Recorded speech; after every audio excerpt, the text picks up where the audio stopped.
C'était à la fin de 2013 qu'un club de motards basé à Détroit, avec un gang de rue partenaire, a commencé à planifier l'élimination d'un club rival entier. Le plan était si détaillé qu'il comportait des phases d'exécution. La première phase consistait à tuer les rivaux à Détroit. La deuxième phase consistait à éliminer quiconque se présenterait à leurs funérailles. Et la troisième phase était de traquer le reste des membres dans chaque ville où ils portaient l'écusson. Mais avant que le plan ne puisse être mis en œuvre, les agents fédéraux sont intervenus. Alors la question était, comment les fédéraux savaient-ils ce qui allait se passer? Ou quelqu'un à l'intérieur du club a-t-il commencé à coopérer avec les autorités? Ce qui nous laisse avec le vrai mystère. Qu'est-ce qui a poussé le club aussi près d'un massacre de masse? Pour comprendre comment ce complot est devenu possible, il faut d'abord comprendre de qui nous parlons. Le Phantom Outlaw Motorcycle Club et leur partenaire de gang de rue, les Vice Lords. Le Phantom Outlaw Motorcycle Club fonctionnait avec une hiérarchie formelle. Au niveau national, ils avaient un président, un vice-président, un trésorier et des exécuteurs. Chaque section locale avait son propre président et vice-président, la section de Détroit étant reconnue comme la section mère. L'un des membres liés à ces dynamiques internes était Dwayne Sorrell, qui appartenait à la section d'Inkster, Michigan. Le club maintenait une réputation d'être l'une des organisations les plus redoutables du monde motocycliste de Détroit. Une partie de cette image venait d'une pratique qui apparaissait à plusieurs reprises dans les dossiers fédéraux, prendre les vestes en cuir ou rags, des clubs rivaux comme démonstration de domination. Ce qui distinguait les Phantoms de nombreux autres groupes motocyclistes régionaux était leur lien avec les Vice Lords, l'un des gangs de rue les plus établis du Midwest. Leur leader national, Antonio Johnson, connu sous le nom de Mr. Tony ou Big Bro, détenait le grade de général à 3 étoiles dans les Vice Lords, le plus haut rang dans le Michigan. Son influence dans les deux groupes donnait aux Phantoms accès à des personnes, des territoires et un soutien que la plupart des clubs de motards locaux ne possédaient pas. Plusieurs figures centrales du club avaient également des liens avec les deux réseaux. Marvin Nicholson, connu sous le nom de Chosen One, fonctionnait comme l'un des associés les plus proches de Johnson et est ensuite apparu dans les inculpations fédérales comme un exécuteur clé. Un autre membre de longue date, Stephen Shoes Boots Caldwell, occupait un rôle de leadership au sein des Phantoms et était très respecté dans le club. Il avait lui aussi des liens avec les Vice Lords. Carl Fats Miller était président de la section de Détroit pendant cette période. Ces rôles combinés au sein de la hiérarchie des motards, associés à des individus influents au sein des Vice Lords, signifiaient que les Phantoms entraient dans des conflits avec une profondeur organisationnelle dépassant celle d'un club de motards typique. Antonio M.T. Johnson. Antonio M.T. Johnson était la figure centrale qui orientait le club pendant cette période. Son influence se démarquait car il détenait un statut à la fois dans le Phantom Outlaw Motorcycle Club et dans les Vice Lords dans le Michigan. Ce chevauchement lui donnait une portée à travers deux réseaux criminels distincts et, par conséquent, ses évaluations avaient un poids immédiat au sein des Phantoms. Grâce à son influence dans les Phantoms et les Vice Lords, MT avait accès à des personnes, ressources et informations au-delà de ce que la plupart des dirigeants régionaux de clubs de motards pouvaient commander. Sous sa direction, les Phantoms opéraient avec une structure hybride. Extérieurement, un club de motards, mais soutenu par une main-d'œuvre supplémentaire et des connexions de terrain issues des liens de MT avec les Vice Lords. Cette configuration hybride permettait au groupe de se mobiliser plus rapidement et de coordonner ses actions à travers plusieurs quartiers et sections de manière inhabituelle pour un club de leur taille. En raison de cette influence sur deux réseaux, les avis de MT façonnèrent les décisions internes des Phantoms de manière qui n'aurait autrement pas été possible. Sans ces connexions extérieures, les Phantoms auraient pu traiter les conflits comme des problèmes localisés. Avec lui, les conflits prenaient de l'ampleur et de la gravité. Plusieurs autres figures clés ont contribué à façonner la réponse du club pendant cette période. chacune occupant des rôles qui reliaient la hiérarchie des motards au réseau des Vice Lords. Marvin Chosen One Nicholson servait comme exécuteur national des Phantoms et était également membre des Vice Lords. Connu pour être proche de MT, il fonctionnait comme l'un de ses principaux exécuteurs. Brian P.C. Sorrell, membre de la section de Detroit avec des liens aux Vice Lords, faisait partie du cercle impliqué dans les discussions internes et la planification opérationnelle. Sherman Tank Brown, sergent d'armes de la section de Detroit, s'occupait des responsabilités d'exécution et de discipline interne. Brian Wood Jackson, maître sergent de la section d'Inkster, jouait un rôle dans la coordination des mouvements et communications entre plusieurs sites des Phantoms. Matthew Arsenal Chamant, président de la section de Pontiac, ajoutait une couche supplémentaire de leadership à la structure multisection du groupe. Ce réseau de leadership était déjà en place, et lorsque des problèmes ont surgi, il a rapidement transformé les Phantoms de tension ordinaires en conflits actifs.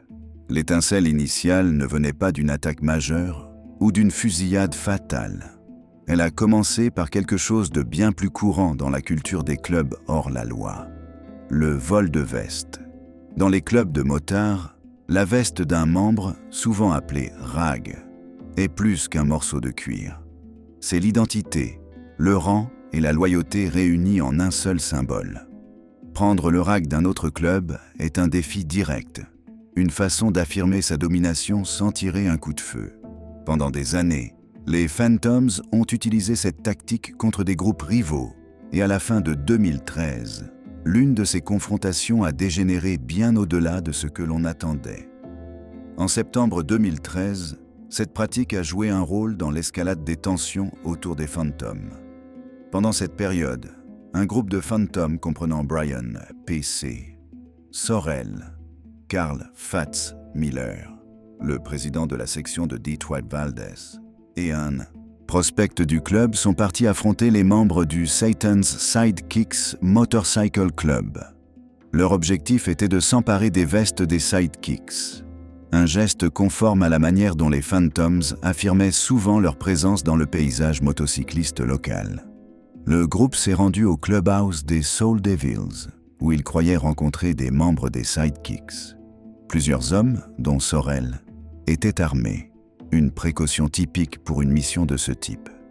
Ils ont attendu dans le parking pendant près d'une heure, jusqu'à ce que Leon McGee, membre des Sidekicks, sorte avec sa femme, Antoinette.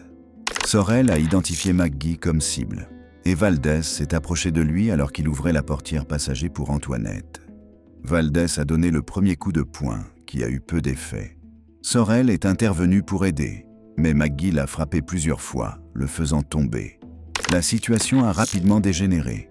Le prospect et Miller se sont précipités vers McGee, qui a dit à sa femme de sortir son pistolet de son sac et de les laisser s'en occuper. Alors que McGee tentait de se réfugier dans le siège conducteur de son SUV, Valdez s'est placé derrière le véhicule, puis à la fenêtre côté passager. De là, il a vu Sorrell pointer une arme vers le véhicule et tirer.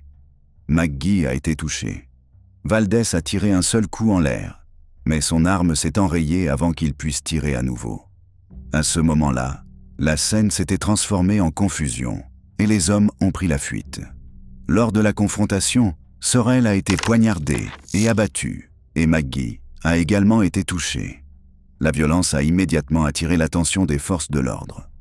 Ce qui avait commencé comme une tentative de vol de rags était devenu un autre incident grave lié aux Phantoms pendant une période turbulente de 2013. Quelques jours plus tard, les Phantoms ont tenu une réunion pour discuter de la mission ratée. Lorsque Valdez est arrivé, il est entré dans une salle remplie de tension. MT blâmait Miller pour le déroulement de l'événement. Aucun rag n'avait été pris. Sorrell avait été blessé. Et Miller accusait Valdez. Se sentant acculé, Valdez a dit au groupe qu'il avait tiré sur McGee au visage. Plus tard, il a admis que ce n'était pas vrai.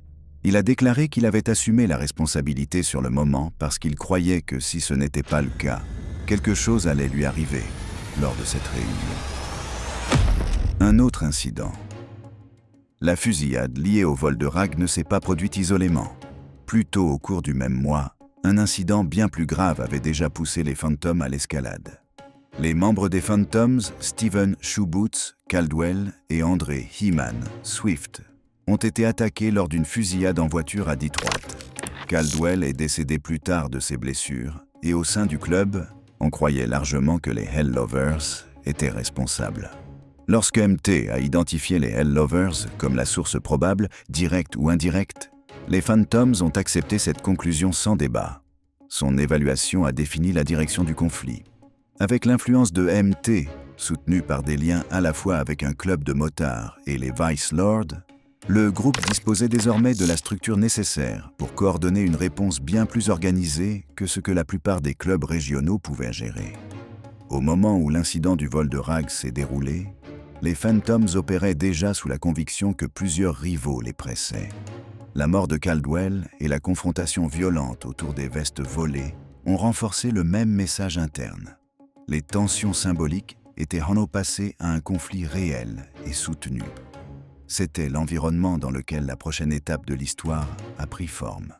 Le moment où de larges conversations émotionnelles au sein des Phantoms se sont concentrées en un plan structuré à plusieurs phases. À ce stade, les tensions n'étaient plus limitées à des gestes symboliques ou des bagarres mineures. La violence devenait le schéma récurrent, et la direction du groupe, déjà renforcée par ses liens avec les Vice Lords, se préparait à répondre à plus grande échelle. L'humeur interne est passée de la frustration à l'escalade, et les enquêteurs fédéraux, observant depuis l'extérieur, ont commencé à voir les Phantoms non plus comme une nuisance régionale, mais comme un groupe progressant régulièrement vers une violence organisée et de représailles. Les balances. À mesure que la violence s'intensifiait, l'attention des forces de l'ordre s'accentuait également. Et lorsque la pression augmente, les points faibles de toute organisation ont tendance à céder en premier. Au sein des Phantoms, cette faille est venue de l'intérieur. 2 membres liés à l'incident du vol de Rags sont ensuite devenus centraux dans l'enquête fédérale.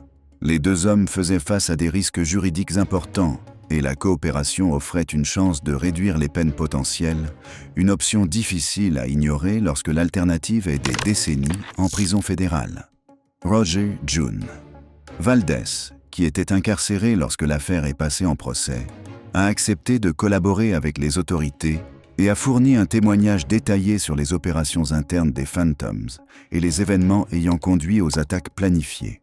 À peu près à la même période, Carl Fats Miller, président de la section de Detroit, a également choisi de coopérer. Il a commencé à porter un dispositif d'enregistrement lors de conversations avec d'autres membres, capturant des discussions qui ont aidé les enquêteurs à cartographier la planification, la hiérarchie et les intentions des Phantoms. La décision de Miller n'est pas venue de nulle part. Moins d'1 an auparavant, en juin 2012, on lui avait ordonné de récupérer la veste d'un ancien Phantom connu sous le nom de Dirty Red. Miller a essayé de suivre l'ordre mais est tombé dans un piège. Il a été abattu à l'estomac et a passé plus d'1 mois dans le coma. Ce qui l'a dérangé par la suite n'était pas seulement l'attaque elle-même, mais la réponse du club. Personne n'a pris de représailles contre Dirty Red, et la mission de récupération de la veste a été discrètement abandonnée une fois Miller hospitalisé.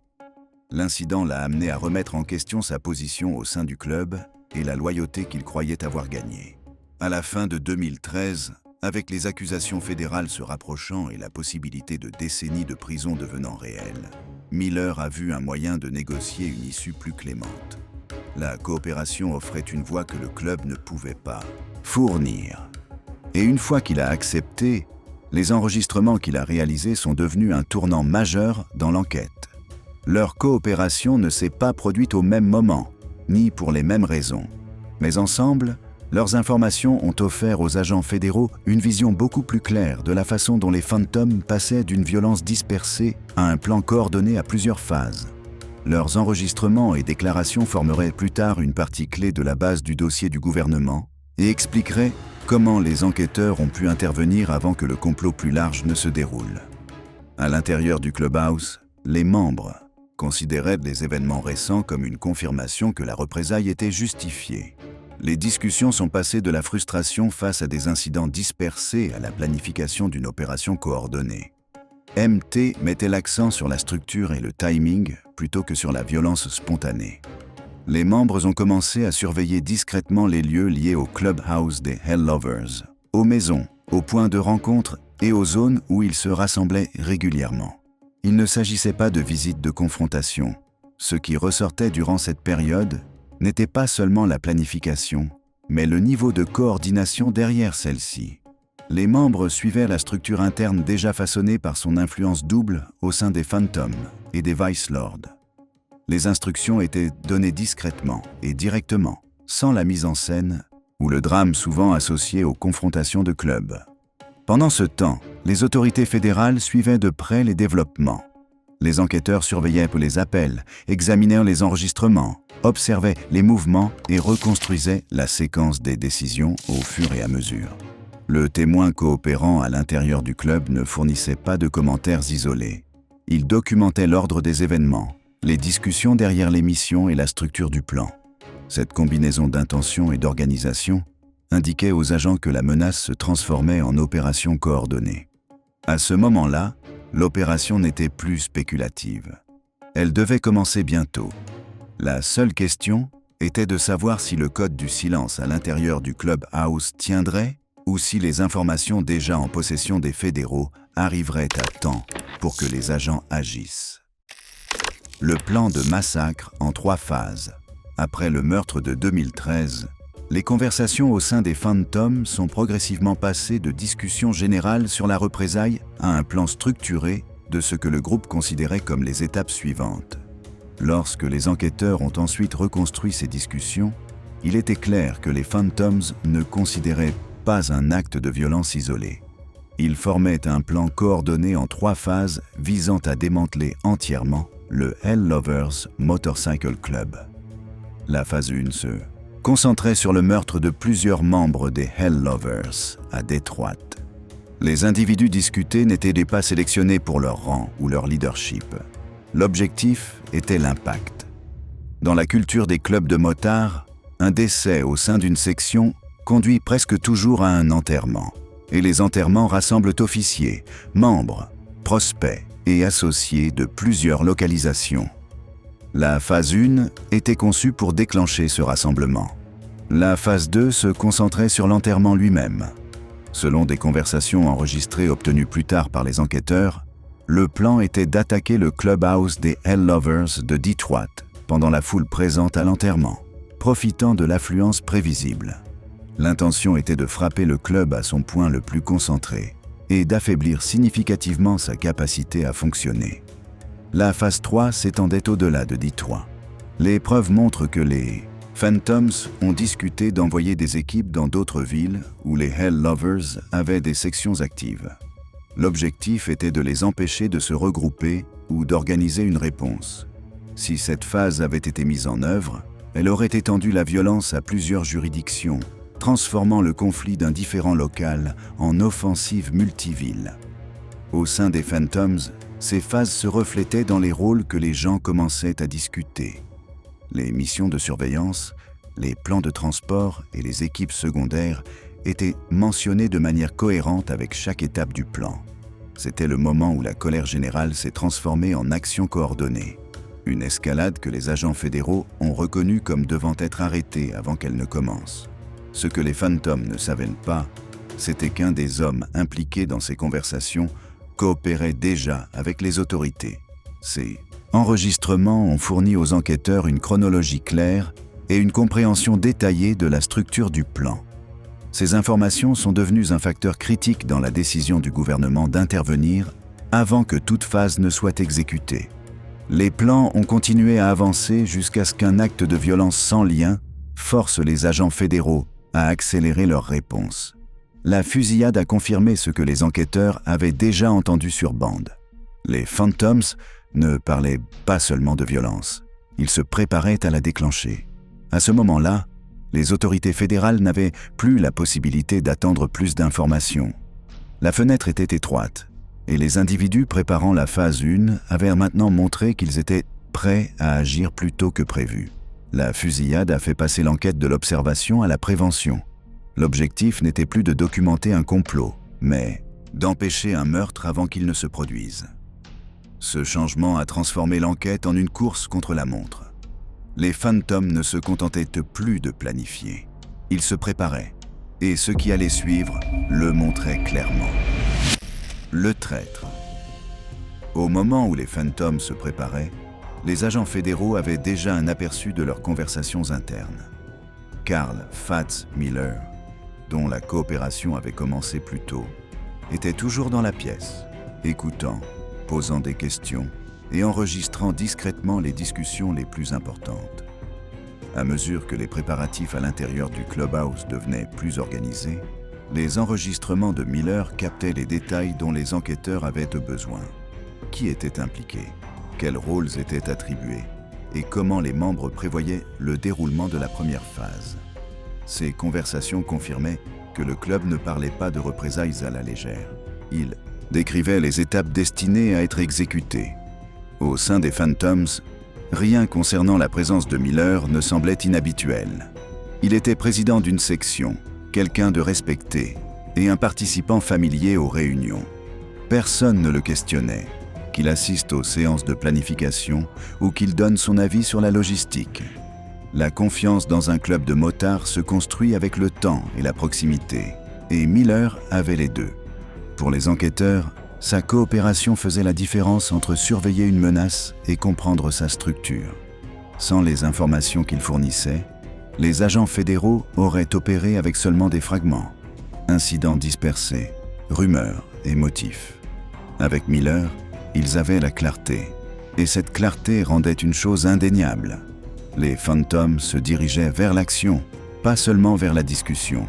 Avec cette réalisation, l'enquête a atteint un tournant.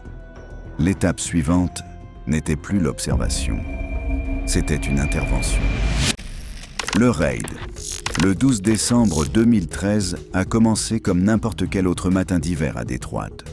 Rue calme, vitrines closes et une ville encore endormie. Rien en surface ne laissait présager qu'une opération fédérale majeure allait se dérouler. À l'intérieur d'un centre de commandement fédéral, cependant, les agents se préparaient déjà à agir. Les enregistrements fournis par Carl Fats Miller avaient donné aux enquêteurs la chronologie dont ils avaient besoin, et ils ont conclu qu'attendre davantage risquait de permettre le début de la phase 1 du plan des Phantoms. Avec cette détermination, les raids ont été approuvés. Les opérations fédérales de cette envergure exigent une coordination précise. Des équipes de l'ATF, des agents du FBI, des marshals américains et des partenaires locaux des forces de l'ordre ont été assignés à plusieurs lieux liés aux Phantoms. Clubhouses, résidences et caches reliés aux membres impliqués dans la planification. L'objectif était de frapper tous les sites simultanément, coupant la communication entre les membres et minimisant la possibilité que quelqu'un puisse s'échapper ou détruire des preuves. Avant l'aube, des véhicules banalisés se sont dispersés dans la ville en formation discrète, se positionnant pour une entrée coordonnée. Lorsque le signal a été donné, l'opération s'est déroulée rapidement. Les agents ont forcé l'entrée des lieux ciblés liés aux sections du Phantom Michigan, la section mère de Detroit, la section d'Inkster et la section de Pontiac, donnant des ordres et sécurisant les occupants avant que la plupart n'aient eu le temps de réagir. Plusieurs Phantoms ont été arrêtés encore à moitié endormis, inconscients que l'enquête avait déjà atteint sa conclusion. En quelques minutes, la structure du club a commencé à se fracturer. Les hommes qui avaient de passer des semaines à préparer une offensive en plusieurs étapes faisaient maintenant face à une réponse fédérale coordonnée et inattendue. À l'intérieur des propriétés, les agents ont retrouvé exactement ce que les enregistrements de Miller laissaient supposer: armes à feu, munitions, vêtements tactiques, notes de surveillance et informations liées au lieu des Hell Lovers. Les découvertes ont confirmé que les intentions des Phantoms étaient actives et non spéculatives. Rien trouvé dans les clubhouses ne contredisait le témoin coopérant. Au contraire, les preuves renforçaient l'ampleur et la coordination que les procureurs décriraient plus tard au tribunal. La même structure hiérarchique qui rendait les Phantoms capables de planifier des violences à grande échelle les rendait également vulnérables aux perturbations. Une fois MT et les principaux organisateurs en détention, le plan général est devenu impossible à exécuter. Les conducteurs n'avaient plus d'ordre. Les tireurs n'avaient plus de cible. Le calendrier que craignaient les enquêteurs a été soudainement démantelé. Les équipes fédérales se sont également rendues aux lieux associés à MT. Les agents n'attendaient pas de coopération de sa part et n'en avaient pas besoin. L'opération avait été conçue pour retirer rapidement les décideurs. Et au matin, MT était en détention fédérale avec plusieurs autres figures centrales. À travers la ville, d'autres membres ont été arrêtés lors d'actions séparées. Certains ont été trouvés endormis.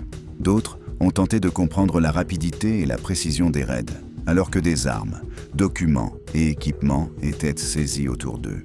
Ce qui, quelques heures plus tôt, n'était qu'un plan en cours, existait maintenant uniquement comme preuve entre les mains des agents fédéraux.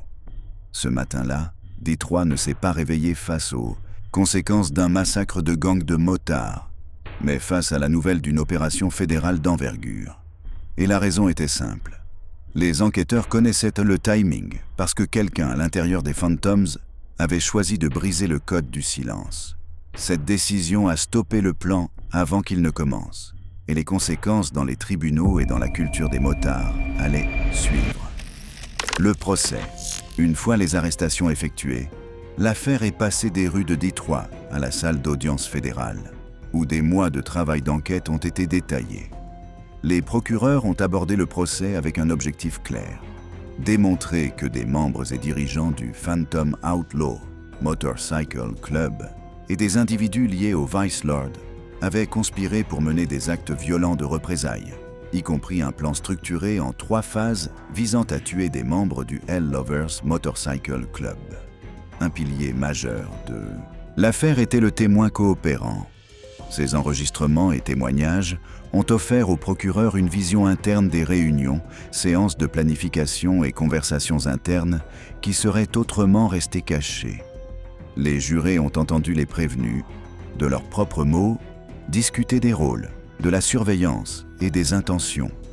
Le témoin a également expliqué la structure du club, le langage codé et comment certains membres s'inséraient dans la hiérarchie de l'organisation.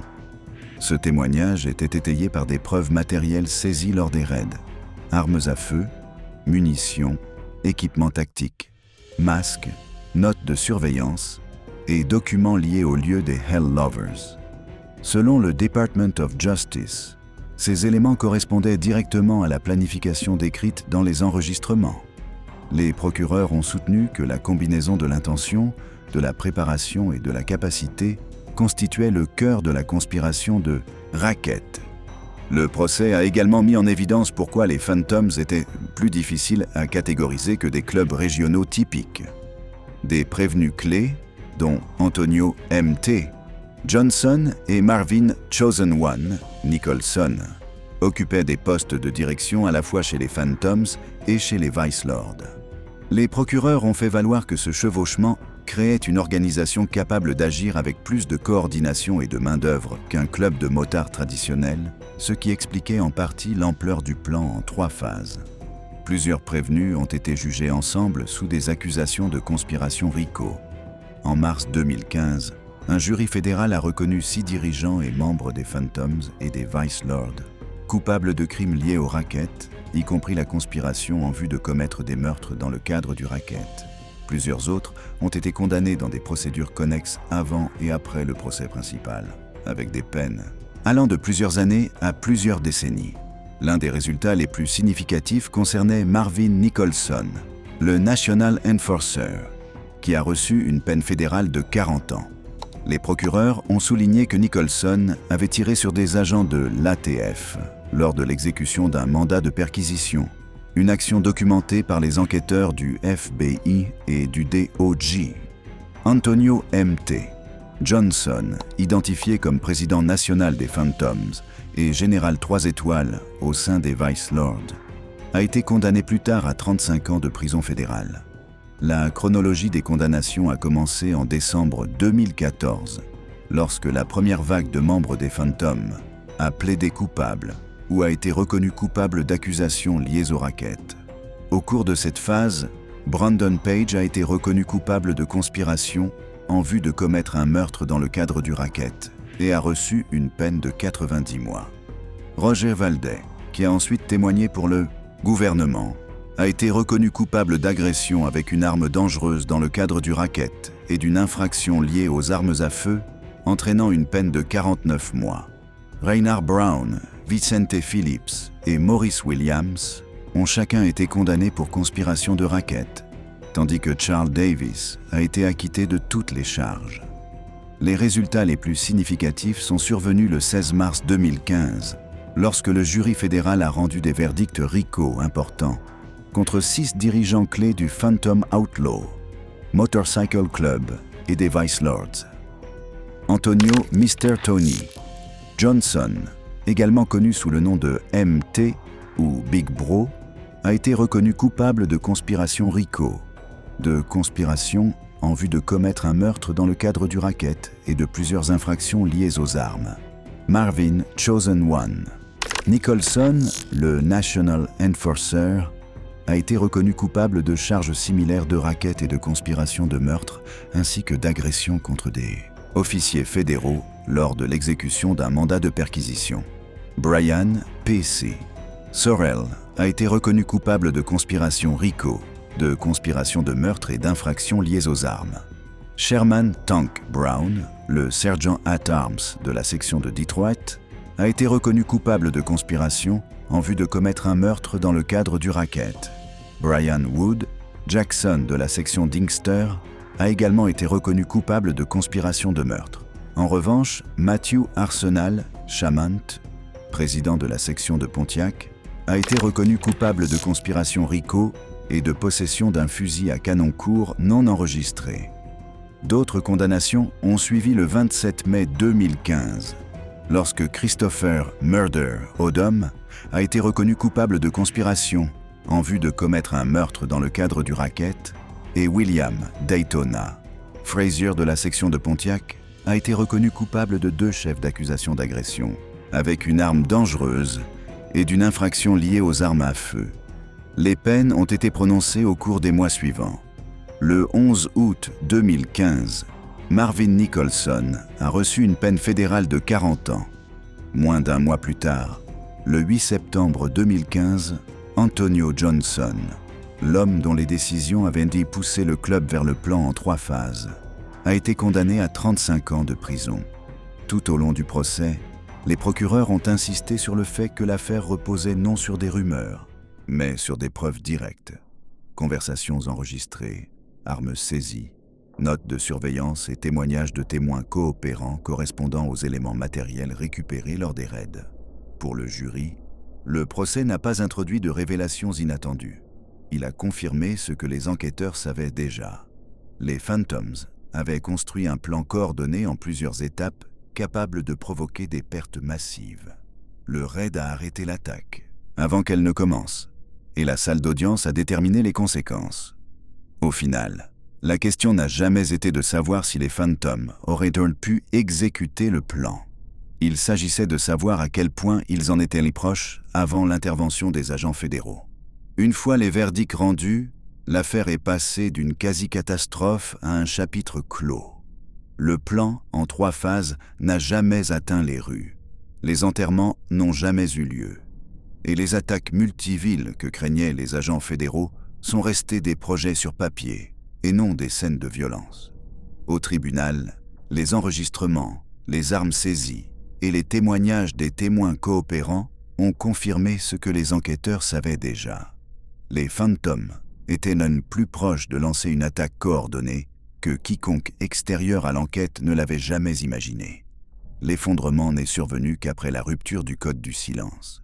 Aujourd'hui, les figures qui ont poussé le club sur cette trajectoire purgent de longues peines fédérales, et la structure qui rendait le plan possible n'existe plus. La question n'a jamais été de savoir si les Phantoms étaient capables de l'attaque. Elle était de savoir à quel point ils en étaient proches avant l'intervention de la loi. Et si vous voulez voir comment un autre dirigeant est monté encore plus haut, puis est tombé encore plus durement, cliquez sur la prochaine vidéo pour voir comment cette histoire se déroule.